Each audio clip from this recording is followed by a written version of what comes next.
हाय दोस्तों, नमस्कार, सुप्रभात, गुड मॉर्निंग। आज का जो टॉपिक है वो स्पेशल क्लास 10 के लिए। देखिए, आज का मेरा जो टॉपिक है वृत्त से संबंधित क्षेत्रफल। क्या है, एक चीज होता है त्रिज्यखंड और एक होता है आपका वृत्तखंड। कहने का मतलब एक त्रिज्यखंड होता है, एक वृत्तखंड होता है। देखिए, दोनों में क्या अंतर है बहुत डीपली सब लोग समझेंगे और आई होप इसके बाद आप भूलोगे नहीं। जैसे अगर वृत्त है, यहां से देखिए आप लोग, अगर वृत्त है, अगर इसमें लिखा क्या है, त्रिज्य लिखा है। त्रिज्य का मतलब क्या होता है, त्रिज्या। अब यहाँ पे त्रिज्य लिखा हुआ है, इसका मतलब होता है त्रिज्या। अब त्रिज्या यहाँ पे क्या अगर बना देते हैं, यहाँ से क्या हो गया आपका त्रिज्या हो गया। अब खंड मतलब क्या होता है, उसका एक भाग। खंड मतलब क्या होता है, उसका एक भाग। भाग में एक त्रिज्या यहाँ पर हो गया, एक त्रिज्या यहाँ पर हो गया। अब देखिए, इस वृत्त का एक भाग मिला हुआ है। इस वृत्त का क्या मिला हुआ है, एक भाग मिला हुआ है, वो भी किससे, त्रिज्या से मिला हुआ है। जो त्रिज्या से मिला इसको हम क्या बोलते हैं, त्रिज्यखंड बोलते हैं। इसको क्या बोलते हैं, त्रिज्यखंड। मतलब जो आपका वृत्त है वह त्रिज्या से जो एक भाग मिला हुआ है उसको त्रिज्यखंड बोलते हैं। आपको क्या सर ऊपर वाला त्रिज्यखंड नहीं हो सकता है, हम कहेंगे नहीं, ये भी हो सकता है त्रिज्यखंड, लेकिन दोनों में फर्क क्या होगा, ये देखो छोटा सा है और ये क्या आपका बड़ा है, तो इसको बोलेंगे लघु त्रिज्यखंड। इसको क्या बोलेंगे, लघु त्रिज्यखंड। इसको क्या बोलेंगे, लघु त्रिज्यखंड। और इस वालों को क्या बोलेंगे हम लोग, दीर्घ, मतलब बड़ा है ना, इसको बोलेंगे दीर्घ वृत्तखंड, सॉरी दीर्घ त्रिज्यखंड। क्योंकि त्रिज्या से बना हुआ है तो त्रिज्यखंड। तो कितना आसान है, समझ में आ रहा है कि अगर जो त्रिज्या से बना हुआ है, जो त्रिज्या से जो खंड बना हुआ है, जो त्रिज्या से बटा हुआ है उसको त्रिज्यखंड बोलते हैं, और ये छोटा सा है उसको लघु त्रिज्यखंड, और ये बड़ा है उसको बोलते हैं दीर्घ त्रिज्यखंड। अब यह वृत्तखंड क्या होता है, देखिए इसमें भी कुछ भी नहीं है। अगर इस वृत्तखंड की अगर बात करें तो आपका वृत्त हो गया। अब देखिए, इसमें त्रिज्या का कुछ भी रोल नहीं होगा आपका। अगर इसमें देखा जाए तो त्रिज्या कहीं भी कुछ रोल नहीं होगा। मतलब इस वृत्त में कहीं भी एक भाग आप बांट दो। कहने को मतलब अगर इसको हम लोग यहाँ से बांट देते हैं तो ये आपका क्या हो जाएगा, वृत्तखंड हो जाएगा। ये आपका क्या हो जाएगा, ये वृत्तखंड हो जाएगा। देखो, यह छोटा सा और ये क्या है, बड़ा सा है, तो इसको क्या बोल देंगे हम लोग, दीर्घ वृत्तखंड बोल देंगे। ये छोटा सा है जिसको क्या बोलेंगे, लघु वृत्तखंड।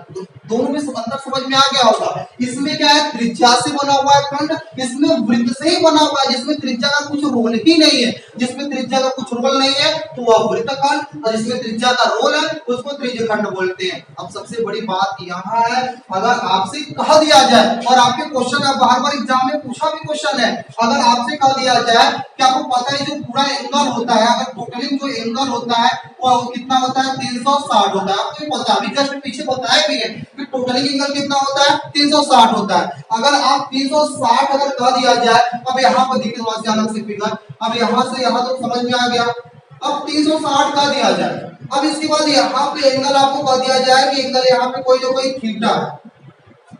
अब यहाँ पे एंगल थीटा है तो आपसे कहेगा क्या, कि जो त्रिज्यखंड है, अगर ये जो त्रिज्यखंड है मतलब ये जो बना हुआ पूरा भाग जो है इसका क्षेत्रफल निकालेंगे। समझ में आया कि जो त्रिज्यखंड है, इस पूरा जो बना हुआ त्रिज्यखंड है, इस त्रिज्यखंड का क्षेत्रफल निकालने के लिए, इस त्रिज्यखंड का क्षेत्रफल कैसे निकलेगा, आपको पता है पूरा टोटल कितना हो, 360। 360 में एक हिस्सा लिए कौन सा, थीटा। तो त्रिज्यखंड का क्षेत्रफल का फार्मूला क्या हो जाएगा, त्रिज्यखंड का क्षेत्रफल, त्रिज्यखंड का क्षेत्रफल। इसलिए देखो फार्मूला याद करने की जरूरत नहीं है, बहुत सिंपल सा है, अगर इसको समझोगे तो आसान से समझ में आ जाएगा। तो देखो त्रिज्यखंड है तो इसको एक हिस्सा थीटा हो गया। अब टोटली कितना था, टोटल जैसे टोटल होता है उसको हम लोग हमेशा नीचे ही लिखते हैं। टोटल कितना था, 360 इतना तो समझ में आएगा, थीटा अपॉन 360। इसके बाद वृत्त है, यह क्या आपका वृत्त का क्षेत्रफल क्या होता है, पाई आर स्क्वायर। तो कितना आसानी से फार्मूला बन गया। फार्मूला याद करने की जरूरत है, बिल्कुल नहीं है। अगर आप समझोगे इसको कि फार्मूला आया कहां से है तो ऑटोमेटिक समझ जाओगे कि फार्मूला बना कहां से है और कैसे बना हुआ है, theta upon 360 pi r square. समझ में आ गया, बहुत बढ़िया। अगर आप देखिए, अगर यही आपसे कहा जाए त्रिज्यखंड हो गया, लेकिन जो परिधि है, ये लाइन जो आपका, अगर इस लाइन की अगर आपसे दूरी पूछे, अगर इस परिधि जो पूछे, इसका क्या निकलेगा, समझ में आया। अगर आपसे कहा दिया कि लाइन जो है इस परिधि की लंबाई पूछे, इस परिधि की दूरी पूछे जो त्रिज्यखंड से बना हुआ है, इसका क्षेत्रफल क्या होगा?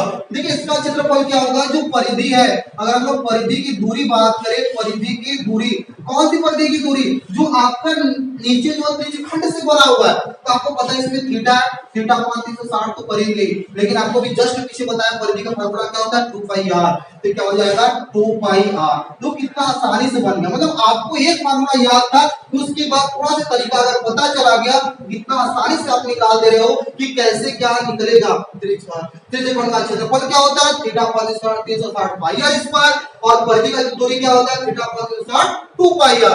देखिए यह जो दोनों फार्मूला है, ये दोनों फार्मूला आपके एक्सरसाइज के लिए वेरी वेरी इंपॉर्टेंट है, कहने को 8.2 है पूरा इसी फार्मूला में लगेगा, बस फर्क क्या रहेगा, थोड़ा बहुत आपको सेंस के ऊपर डिपेंड करता है कि कौन सा क्या चीजें हैं क्या नहीं है, ठीक है। ये आपका फार्मूला है। देखिए ये आपका फार्मूला है, अब इस फार्मूला पे पूरा एक्सरसाइज हम करेंगे, ठीक है। तो एक्सरसाइज करने के लिए हमारे नेक्स्ट वीडियो बने रहिए, जो कि हम जल्द से जल्द नेक्स्ट वीडियो में लेकर आएंगे। Thank you so much for watching my video. यदि आपको वीडियो अच्छा लगा होगा, यदि तरीका बताने का अच्छा लगा होगा, तो जरूर से सब्सक्राइब कीजिएगा यदि मेरे चैनल पर नए हो, ठीक है। मिलते हैं नेक्स्ट वीडियो पे और अच्छे अच्छे क्वेश्चनों के साथ, जो आपके बुक में दिया हुआ है और एग्जाम में जो क्वेश्चन पूछा जाता है उसको अच्छे से हम प्रैक्टिस करेंगे, ठीक है। Thank you so much.